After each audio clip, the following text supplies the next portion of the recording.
Okey. Bismillah. Assalamualaikum warahmatullahi taala wabarakatuh. Innal hamdalillah nahmaduhu wa nasta'inuhu wa nastahdihu wa nastaghfiruh wa na'udzu billahi min syururi anfusina wa min sayyiati a'malina. Man yahdihillahu fala mudhillalah wa man yudlil fala hadiyalah.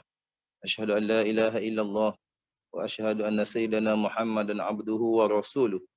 Allahumma bishrah li sadri wa yassir li amri wahlul 'uqdatam min lisani yafqahu qawli. Subhanaka la ilma lana illa ma 'allamtana innaka antal alimul hakim. Wala haula wala quwwata illa billahil azim. Fa inna asdaqal hadits kitaballah wa khairul hadi hadi Muhammad sallallahu alaihi wasallam wa khairul umuri muhdatsatuha wa kullu muhdatsatin bid'ah wa kullu bid'atin dhalalah wa kullu dhalalatin finnar. Alhamdulillah, syukur kepada Allah Subhanahu wa taala kerana dengan limpah kurnianya dan inayahnya kita diberi peluang untuk kita sama-sama kita berada dalam majlis ilmu Allah Subhanahu wa taala, sama-sama kita kongsikan ilmu kita. Kena perkenalkan dulu kodok ni. Boleh. Macam mana Ustaz, kena memperkenalkan dulu ke ataupun terus pada tazkirah? Boleh, nak kenalkan diri dulu, boleh. Saya Muhammad Zainuddin bin Rahman. Jadi tinggal di Pengkalan Cepa dan bertugas di Darul Anwar Pulau Melaka, Darul Anwar Pulau Melaka Tok Guru.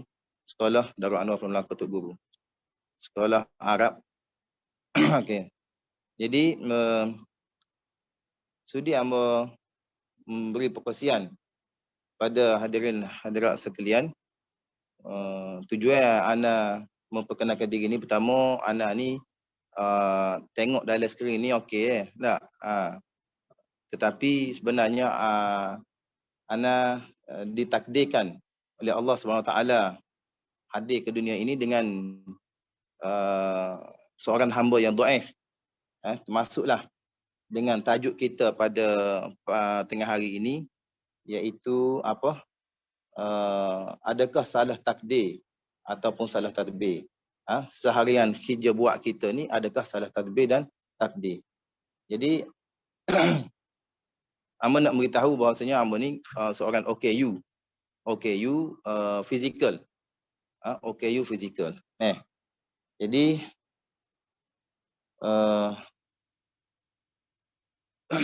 ramai antara kita yang sukar menerima ketentuan takdir. Sukar menerima ketentuan takdir. Nah, ini bahaya. Ini bahaya, sangat bahaya dari segi akidah kita. Kita bimbang takut gelincir akidah kita. Bila Allah Ta'ala uji sikit dengan musibah, diuji dengan musibah seperti kematian ahli keluarga dan juga dilanda sakit berpanjangan, ataupun sakit yang kritikal. Nah, Allah Ta'ala nak melihat kita sejauh mana kita kekal istiqamah kita, bersangka baik kita terhadap ketentuan Allah Subhanahu Wa Ta'ala.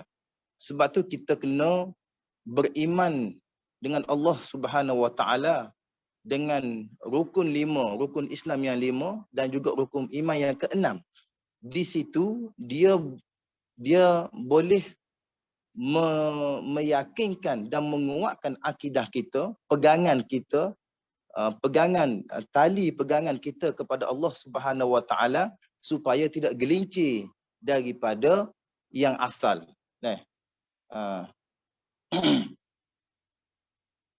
Allah nak tengok, bila Allah Ta'ala uji, dia nak tengok kita ni minta tolong dengan siapa? Maaf dah, saya cakap Kelantan sikit. Kalau kita masuk bahasa baku tu, kita masuklah.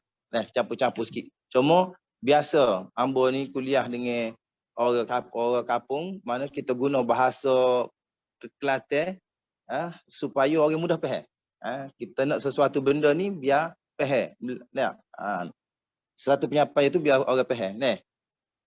Jadi Allah nak tengok setara mana pegangan kita dalam Allah Ta'ala dengan ujian-ujian Allah berikan pada kita. Dan juga Allah Ta'ala beri ujian pada kita ni mengikut ketahatan kita. Allah Ta'ala dah tahu. Allah Ta'ala tahu kemampuan kita setakat mana bila diuji. Jadi Allah Ta'ala uji sikit saja. Dia nak tahu kita ni minta tolong dengan siapa. Adakah kita minta tolong dengan sesama manusia, sesama makhluk, ataupun kita terus kepada memohon dengan Allah Subhanahu Wa Ta'ala. Nah, jadi setiap kerja buat kita ni, ada niat. Setiap kerja buat kita ni ada niat. Seharian kerja buat kita, kita bangun tidur, sedar daripada tidur, kita sudah baca doa. Alhamdulillahillazi ahyana ba'dama amatana wa ilaihin nusyur. Sudah baca doa. Syukur Allah Ta'ala boleh menghidupkan aku lagi. Allah beri peluang bagi aku lagi untuk kita beramal kepada dia. Bukan kata untuk nak makan, untuk memenuhi nafsu jasmani saja, tak. Bahkan kita kena memberi santapan rohani dulu kepada hati kita, kepada jiwa kita. Barulah rohani kita kuat, jasmani kita kuat. Kita tak mahu bila kita sedar daripada tidur, kita teringat kepada projek-projek kita. Kita ingat kepada kerja buat kita yang tidak sesal lagi. Kerja buat atas dunia ni tak habis-habis. Kerja buat kita ni atas dunia ni tak habis-habis. Selagi kita hubbud dunia wa karahiyatul maut, selagi mana kita cinta kepada Allah, cinta kepada dunia dan takut pada mati, selagi itulah dia tidak akan terasa untuk nak beribadat kepada Allah dengan baik. Nak mencari ilmu untuk bawa bekalan ke akhirat, dia tidak akan nampak benda tu. Kenapa? Kerana dia selek mata, dia nampak dunia. Selek mata nampak pada benda yang yang memuaskan hawa nafsu dia ketika dia berada masa dunia ini. Jadi Allah nak beri ujian bagi kita, nak tengok kita ni minta tolong dengan siapa. Jadi tindakan mempersoalkan atau menolak takdir Allah Subhanahu Wa Ta'ala, perkara ni tadi kita rayak, ramai di kalangan kita ni suka menerima ketentuan takdir. Ambo ni datang Allah jadikan ambo ni mari ke dunia tidak serupa orang. Tidak seperti mana orang yang normal. Ada kaki tangan yang cukup. Dari segi kekurangan ambonya, kekurangan dari segi fizikal, kaki dan tangan. Tetapi ambo syukur kepada Allah Subhanahu Wa Ta'ala, banyak-banyak mengucapkan syukur kepada Allah Ta'ala kerana dia bawa kita mari kenal dunia. Dan juga bukan sekadar kenal dunia sahaja, tetapi mengenal Allah Subhanahu Wa Ta'ala. Mengenal Allah Subhanahu Wa Ta'ala. Bukan kata mari nak berseronok atas dunia dengan keseronokan yang Tuhan beri ni. Tak. Dunia ini fana. Mata'ud dunia. Dunia ini tempat seronok. Seronok nafsu ya. Sebenarnya nafsu, seronok nafsu atas dunia pun tidak kepuasan. Sebabnya nafsu ini bukan tempat dia duduk atas dunia. Nafsu ni tidak akan puas selagi mana dia tidak duduk tempat dia yang asal. Di mana tempat nafsu asal? Dalam syurga. Dalam syurga esok, situlah tempat nafsu yang asal. Nak makan gapo tu makan gila. Mu nak duduk, mu nak minum arak, mu nak berjudi, mu nak betina, gapo semua sekali lah gila. Dalam syurga ada Tuhan sedia belaka dah. Cuma nak ayat sininya, kita kena sabar dengan ketentuan Allah, takdir Allah, qada dan qada Allah kita kena terima. Sebab tu hamba sebut tadi, kita kena yakin kepada Allah Ta'ala, percaya dengan rukun Islam, dengan rukun iman yang 6 perkara itu. Last sekali kita dia kata kita kena percaya qada dan qada. Yang pertama sekali kita kata yang mengucap 2 kalimah syahadah itu adalah pengakuan Islam, syahadah kita kan. Yang utama tadi, nak sebutnya, sekiranya kalau kita memahami sifat 20, wujud, kidam, bakok, semua sekali tu, sifat 20 tu kalau kita memahami, mahir dengan sifat 20, insya-Allah kita akan terima takdir qada dan qada Allah Ta'ala. Ketentuan Allah Ta'ala tu kita akan terima dengan dengan keikhlasan hati kita. Kenapa? Kita memahami sifat wujud Allah Ta'ala. Sifat 20 kita memahami. Sifat termasuk dengan qada qadar tadi. Nah, sebab kita memahami Allah Ta'ala itu ada. Bila Allah Ta'ala itu ada, Allah Ta'ala wujud kidam. Allah Ta'ala itu berdiri dengan sendiri dia. Berdiri dengan sendiri dia. Sedia kala Allah Ta'ala itu dia berdiri dengan sendiri dia. Tidak ada orang yang mencipta dia, tidak ada yang memperanakkannya. Dah. Ayat Quran mengatakan, A'udzubillahi minasyaitonirrajim, qul huwallahu ahad. Katakanlah Allah itu satu. Allahus samad. Allah itu esa. Bagi hamba terjemah Allah itu esa. Satu. Hamba tak bila Allah itu satu. So hamba bila Allah itu esa. Sebab kalau bila Allah itu satu, maka ada dua, ada tiga, ada empat. Tapi tidak begitu. Bila kita letak pada Allah tu Esa, maka segala-galanya terletak pada Allah Subhanahu Wa Taala. Allah Maha Esa, Allah Maha Kaya, Allah Maha Agung. Maha tu semua itu kepada kepunyaan Allah Subhanahu Wa Taala. Bila kepunyaan Allah Taala, maka kita ni hamba yang dhaif. Apabila hamba yang dhaif, semua sekali kehidupan kita kena letak kerja buat kita ini lillahi ta'ala. Bukan kerana manusia, bukan kerana makhluk lain, bukan kerana kita buat kerja ni nak menunjuk pada orang. Kita buat kerja kerana nak mengego-egokan aku yang boleh buat, aku yang buat benda tu, aku yang buat benda ni, menyebabkan prasangka kita, perbuatan kita tidak baik. Amalan kita, perbuatan kita tidak keikhlasan kepada Allah Ta'ala, maka sia-sialah kita di akhirat kelak. Hanya kita dapat upah di dunia saja, tapi akhirat kita akan sangsara. Kita boleh auzubillah kasih benda tu. Okey, mempersoalkan atau menolak takdir Allah Subhanahu Taala perlu dihindari kerana hakikatnya kita perlu tolak takdir Allah Taala. Perlu menghindari, mempersoalkan, menolak takdir Allah Taala perlu dihindari kerana mukmin itu akan diberi ujian untuk melihat sejauh mana keyakinan ia dan keimanan dia. Dah, gantung dengan Allah Ta'ala. Pertama sekali kita kena yakin qada dan qadar. Okey.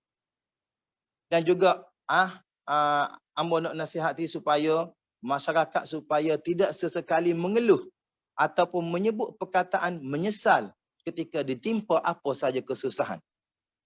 Ambo sendiri perkara yang tak boleh buat, ambo tidak rasa mengeluh. Ambo tidak rasa mengeluh dengan kesusahan Allah Ta'ala beri. Tak.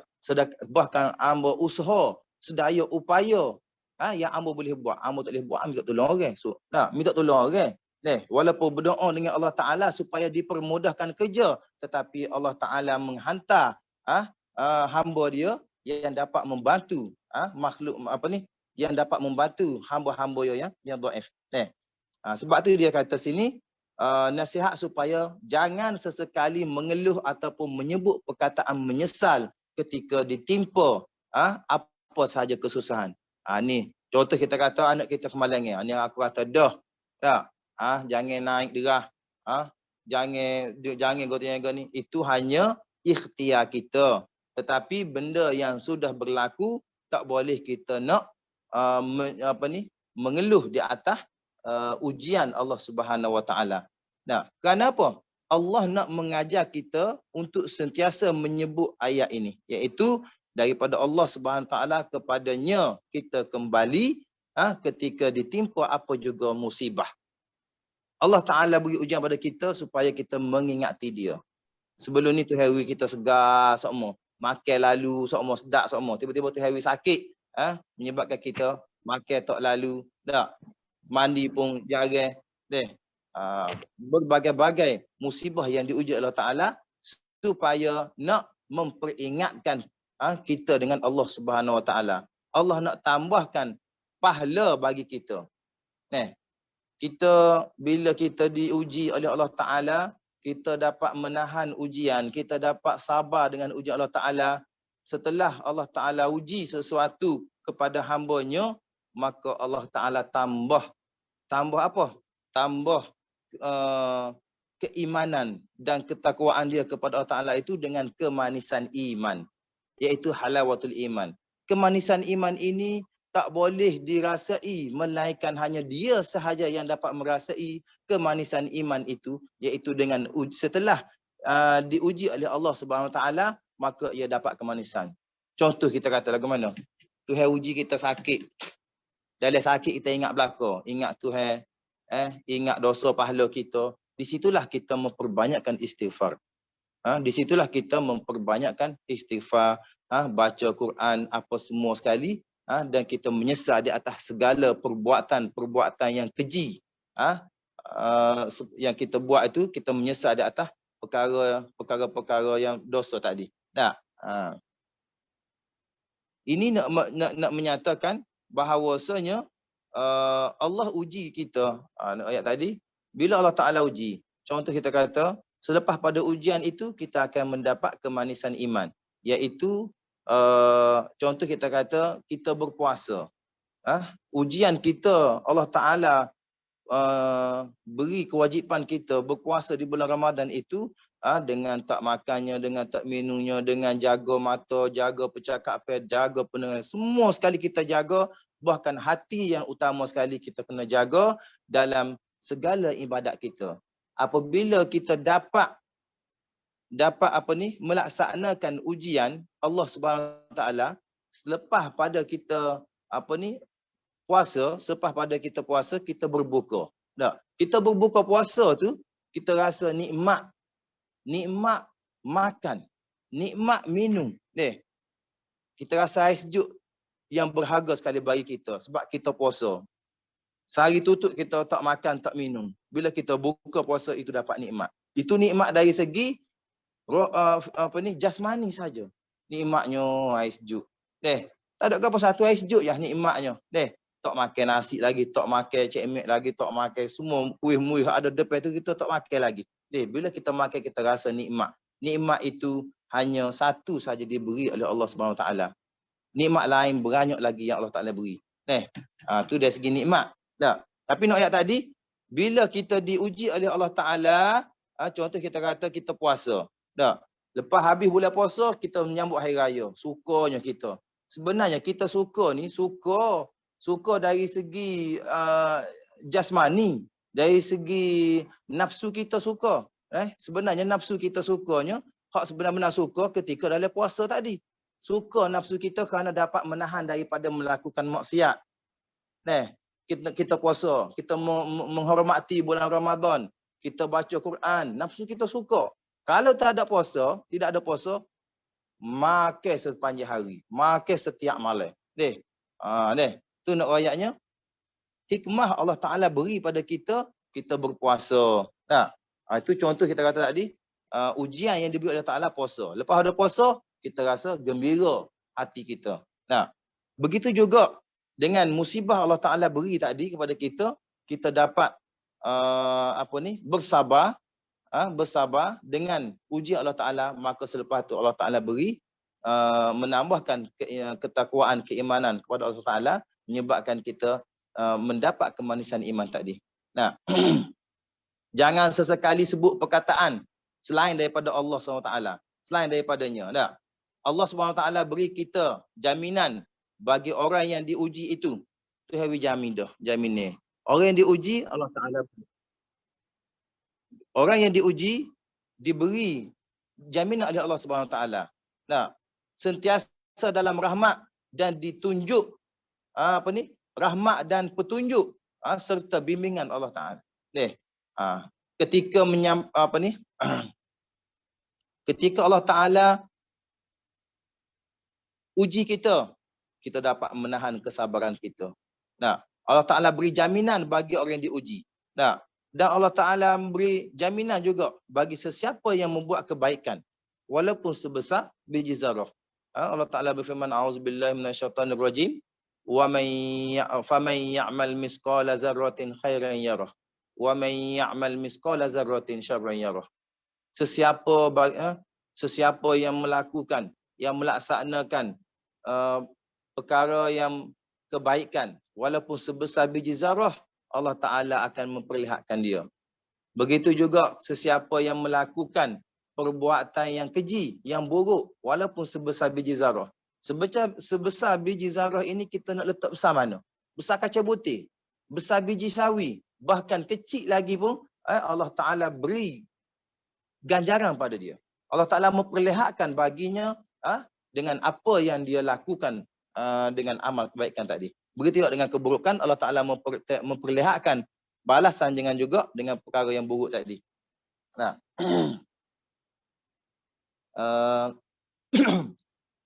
sangka baik. Nah, sangka baik. Kita, kerja buat kita ada niat. Setiap kerja buat kita ada niat. Innamal a'malu bin niat. Setiap perbuatan itu ada niat. Kita nak buat sesuatu benda mesti kita ada niat. Aku masuk hari ni nak makan kepada suami, kepada suami, anakku, semua sekali kepada mak aku semua. Kita masuk kerana kita nak beri makan kepada ahli keluarga kita. Ada niat. Tak? Tidak ada yang perbuatan yang tidak ada niat. Ada orang yang buat tidak ada niat ni orang yang tak sioman. Tak? Itu dia buat dengan tanpa niat.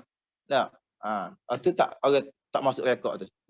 Jadi setiap perbuatan itu ada niat. Jadi perbuatan kita baik, maka dikira baiklah. Maka perbuatan kita tu ada niat yang buruk, maka hasilnya buruklah benda tu. Ada? Amun nak memetik satu hadis daripada Abu Hurairah radhiyallahu anhu, Rasulullah sallallahu alaihi wasallam bersabda, Allah Subhanahu wa taala berfirman, aku, Tuhan kata Allah, menurut sangkaan hamba-Ku kepadaku. Jika dia menyangka baik kepadaku, maka baginya kebaikan sangka baiknya kepada aku. Kalau mu sangka baik ke aku, maka aku sangka baik juga kepada kamu.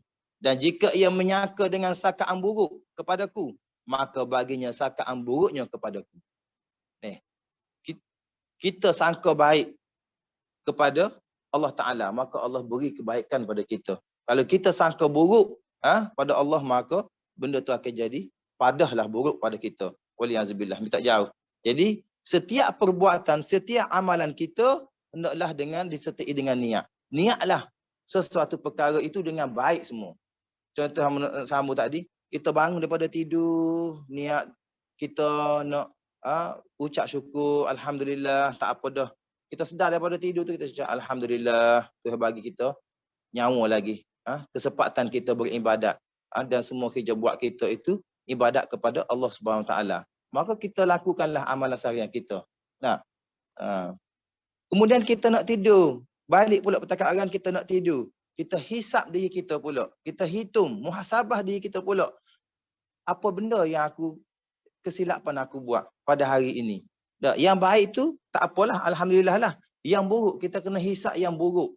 Yang baik tu benda yang kita sukai, tak apalah. Tapi kita kena buat perkara, kena hisap yang buruk, yang kita tersalah buat, yang sengaja buat ke, maka kita kena hisap, hitung sebelum kita tidur. Kita bimbang takut nak tahu tidur seterusnya, besok tak bangun, ataupun sedar tetapi tak boleh bangun, kena stroke sebelah kena stroke sebelah tubuh ke apa semua sekali, tak boleh bangun, menyebabkan kita tak boleh nak lakukan kerja harian rutin kita tadi. Sebab itulah kita sentiasa kena muhasabah diri kita dan juga sentiasa kena berdoa kepada Allah Subhanahu Wa Taala, memohon kepadanya. Ni hadis ini Abu Hurairah Ibn Habban. Kemudian juga tafsiran huraian tafsiran daripada hadis ini, menurut Imam Ibn Hajar Al-Asqalani, Allah Subhanahu Wa Taala berkuasa melaksanakan apa saja yang disangka oleh otak manusia. Kita buat sesuatu benda tu memang kita ada niat. Allah dah tahu kita nak buat apa. Allah dah tahu kita nak buat apa dan hasilnya apa. Jadi Allah berkuasa melaksanakan apa saja yang disangkakan oleh otak manusia. Kalau kita nak buat baik, maka akan berlaku kebaikan. Kalau kita nak niat buat benda buruk, benda jahat tadi, maka ada berlaku keburukan tadi. Jadi kupasan ini bersangka baik kepada Allah Subhanahu Wa Taala itu akan sentiasa mendatangkan kebaikan. Kita kena sentiasa sangka baik. Sangka baik kepada Allah, sangka baik kepada sama manusia. Jangan su'uzon. Yang kebiasaan kita sangkaan buruk. Kenapa kita suka sangka buruk pada orang? Mungkin dalam hati kita itu tidak bersih, sesuci bersih lagi. Sebab kita sentiasa menuding jari kepada orang lain. Kita tidak menuding jari kepada diri kita sendiri. Sepatutnya kita kena cari kesilapan kita. Jangan mencari kesilapan pada orang lain. Bila kita cari kesilapan kita, kita baiki diri kita yang silap, maka orang akan tengok kita buat benda baik, maka orang ikut benda baik. Orang ikut kita, reaksi kita, gerak-geri kita, percakapan kita, kelakuan kita, tingkah laku kita yang baik, maka orang boleh tiru kita, itu kita akan mendapat pahala free, saham free esok-esok. Walaupun kita tak mengajar orang. Kita tak mengajar orang, kita tak ada apa buat, tak reti nak mengajar orang, maka kita buat apa yang disuruh oleh Allah SWT, apa yang kita belajar, kita buat benda yang baik, maka orang tiru kita, kita akan mendapat pahala. Orang tiru kita, contoh kita buat benda baik, maka orang tiru, itulah dapat pahala saham di akhirat kelak kita. Di akhirat kelak tadi. Okey. Allah berkuasa melaksanakan apa sahaja yang disangka oleh otak manusia. Okey. Katanya lagi, bersangka baik kepada Allah SWT itu akan sentiasa mendatangkan kebaikan. Orang barat sendiri, orang barat yang menggunakan teknik berfikiran positif. Walaupun kita kata kita ni kurang upaya, kurang bermaya, tetapi kita kena sentiasa berfikiran positif. Kerana apa? Kerana nak bagi menaikkan motivasi kita supaya kita tidak lemah. Semangat kita menjadi kuat. Bukan kata lemah, aku ni sakit, lemah, gua tu lemah, gua ni lemah, menyebabkan emosi kita down, dan kita tak boleh nak melakukan apa kerja buat semua saya tak boleh. Tu bukan cara kita bukan cara kita nak mengusahakan diri kita supaya lebih ke arah kebaikan lagi. Sebab tu orang barat dia kata berfikir positif untuk nak menaikkan motivasi bagi meriah sesebuah kejayaan. Nak mendapat kejayaan ni kita kena fikir dengan positif semua. Buat benda baik. Walaupun kita silap buat, maka kita kena ambil iktibar daripada kesilapan tadi, maka kita tinggal benda buruk tadi, kita ubah pekerjaan ubah persepsi kita yang baru, maka kita akan mendapat kejayaan yang lebih cemerlang. Orang Islam sepatutnya turut mengamalkan cara berfikiran sebegini. Maknanya sentiasa berfikiran positif. Asalnya ia daripada sebuah hadis dan ia kini diamalkan oleh orang barat dengan kejayaan apabila ia bersangka baik. Maka hasilnya juga adalah perkara yang seperti diharapkan. Kita buat baik.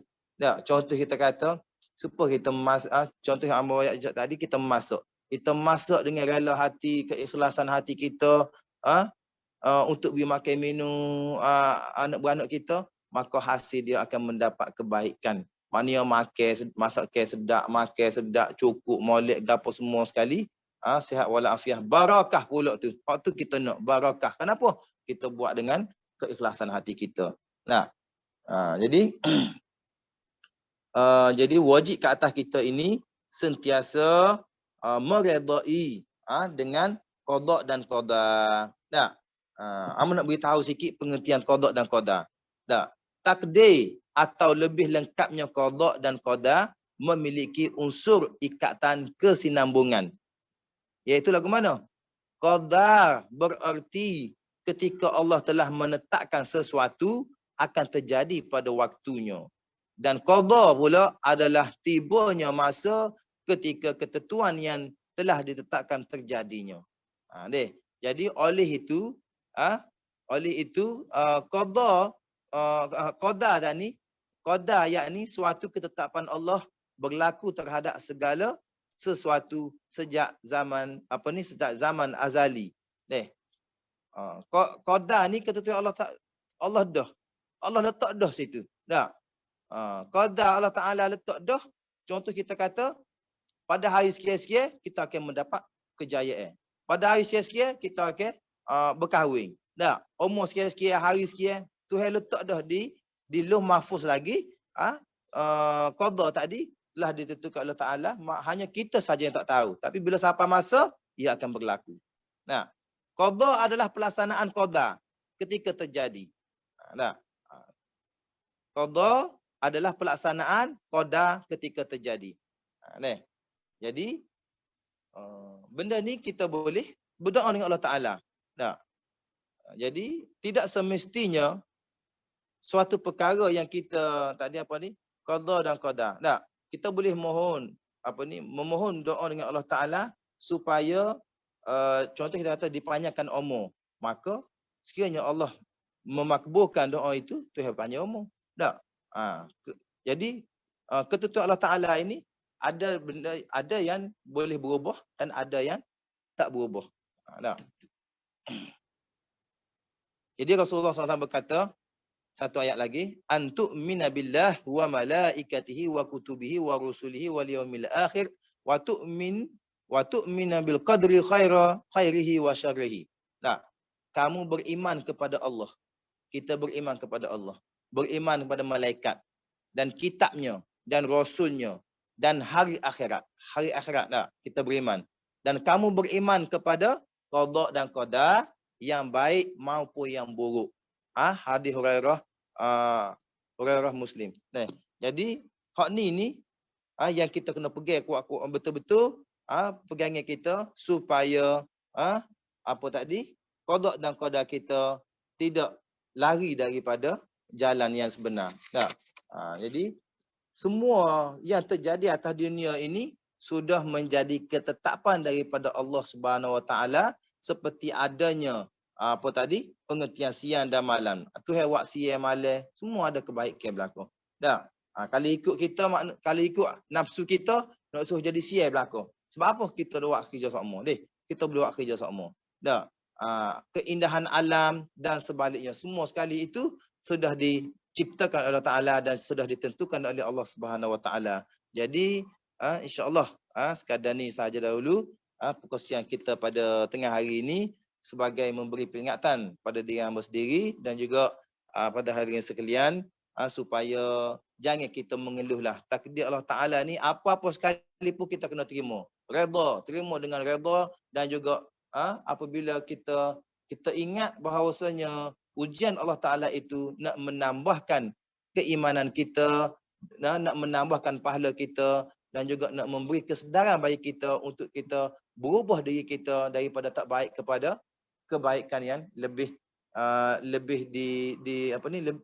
daripada tak baik kepada baik, yang boleh cemerlang lagi lah. Nah, jadi insya-Allah segala amalan kita seharian ini hendaklah dengan keikhlasan kepada Allah SWT, dengan seikhlas-ikhlasnya. Jadi sekadar ini saja dulu. Aku liqauli wa lakum. Wassalamualaikum warahmatullahi wabarakatuh.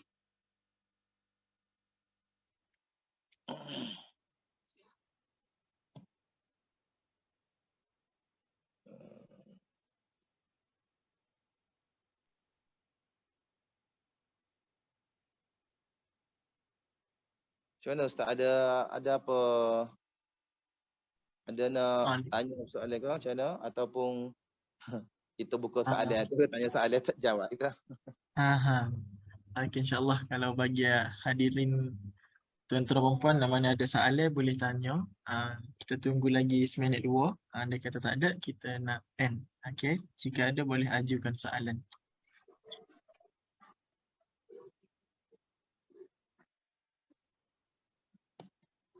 Soalan insya-Allah ada soalan, kalau kita boleh jawab, hamba jawab, tak boleh jawab dia jawab semula.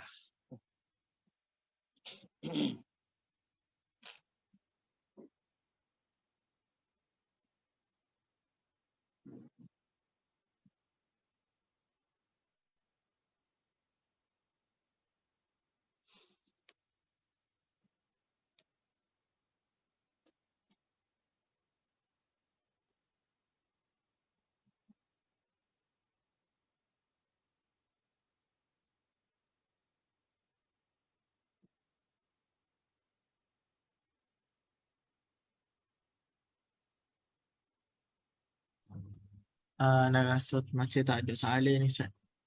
Tak apa, Ah, tak apa. okay, insyaAllah. InsyaAllah dia boleh faham. Okay, insyaAllah. Mudah-mudahan bermanfaat. Terima kasih banyak-banyak kepada Ustaz Muhammad Zainuddin atas perkongsian pada hari ini. Mudah-mudahan kita semua mendapat manfaat bersama. InsyaAllah. Saya akan endkan live ini. Assalamualaikum warahmatullahi wabarakatuh. InsyaAllah kita akan berjumpa lagi di lain program. InsyaAllah. Assalamualaikum. Waalaikumsalam warahmatullahi wabarakatuh.